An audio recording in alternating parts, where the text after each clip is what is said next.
அல்லாஹ் தான் வணங்குவேன். அஞ்சுவதும் அடிபணிவதும் அல்லாஹ்வை தவிர யாருக்கும் இல்லை. அவுலியாக்கள்லாம் ஒண்ணு கிடையாது. அவுலியாக்கள் ஒண்ணு இல்லைன்னு சொன்னா நீ வெறும் மண்ணா போயிருவ.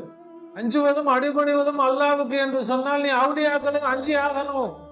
அவுலியாக்களுக்கு அடிபணிஞ்சு ஆகணும். ஏன் அங்க அல்லாஹ் இருக்கிறான். அல்லாஹ்வுக்கு அவுலியாக்களுக்கு நீ அடிபணிந்தால் நீ அல்லாஹ்வை தான் அஞ்சுற, அல்லாஹ்வுக்கு தான் அடிபணிகிற. சொல்றது அல்லாஹ்வுக்கு. எங்க போய் அல்லாஹ்வை போய் நீ அஞ்ச போற? காரியங்களிலும் ஒரு செருப்பு போடுவதாக இருந்தாலும், செருப்பு நம்ம போட்டு போறோம், இப்படி கழட்டி போடும்போது நான் பின்னான் அப்படி காட்டுறது அப்படி அந்த பக்கம் ஒரு செருப்பு, இந்த பக்கம் ஒரு செருப்பு. எல்லாம் கேட்பான், என்ன உன் செருப்பா அது? உன் இஷ்டத்துக்கு அப்படியே தூக்கி போட்டு போவியா? அப்புறமா போடுற நேரத்துல பரட்டிக்கிட்டு உருட்டிக்கிட்டு தேடிக்கிட்டு நான் அங்க இருக்குது இங்க இருக்குது. செருப்பு ஏன் செருப்பு அது? நீ உன் காலில் போட்டுக்கிறதுக்காக நான் கொடுத்துருக்குறேன்.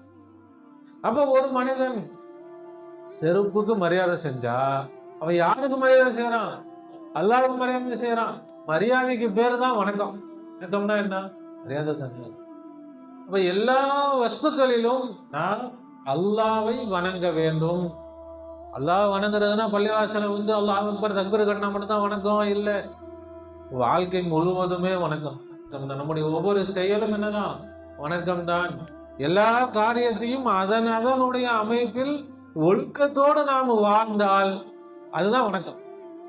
என் இஷ்டம், எப்படி வேணா கிடப்பேன், என்ன வேணா பண்ணுவேன், நினைச்ச நேரத்துக்கு தூங்குவேன், நினைச்ச நேரத்துக்கு எழுந்திருப்பேன், நினைச்சா பல்லு தேய்ப்பேன், நினைச்சா அப்படி பல்லு தேய்க்கவே மாட்டேன், 4 நாளைக்கு பல்லு தேய்க்க மாட்டேன், நினைச்சா குளிப்பேன், நினைச்சா குளிக்கவே மாட்டேன். வீட்டை பெருக்கிறோம், என் வீடு குப்பையா கிடந்தா என்ன, தூசியா கிடந்தா எனக்கு என்ன எல்லாம் கேட்போம். வீட்டை கூட்டுறோம், யாருடைய இபாதத்து? அல்லாஹ்வுடைய இபாதத்து. ஏன் அந்த வீட்டில் யார் இருக்கிறா? அல்லாஹ் இருக்கிறான். எல்லா காரியங்களிலும் அதவோடு ஒழுக்கத்தோடு நல்ல முறையில் நடப்பதுதான் தீன், இஸ்லாம். இப்ப அல்லாஹ்வை நாம என்ன செய்யணும்? பார்க்க வேண்டும். இதுக்கு தான் அரபியில் ஷுஹூதுன்னு சொல்லுவாங்க. இதுக்கு பேரு தான் தமிழ்ல பகுத்தறிவு. பகுத்தறிவுனா என்னது?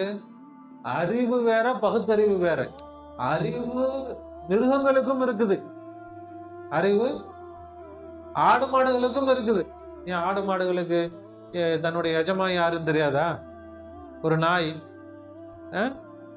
வீட்டுக்காரனை பார்த்தா வாழை ஆட்டுது, வெளியால பார்த்தா குறைக்குது. அதுக்கு அறிவு இருக்கா இல்லையா? ஆனால் என்ன இல்லை? பகுத்தறிவு இல்லை.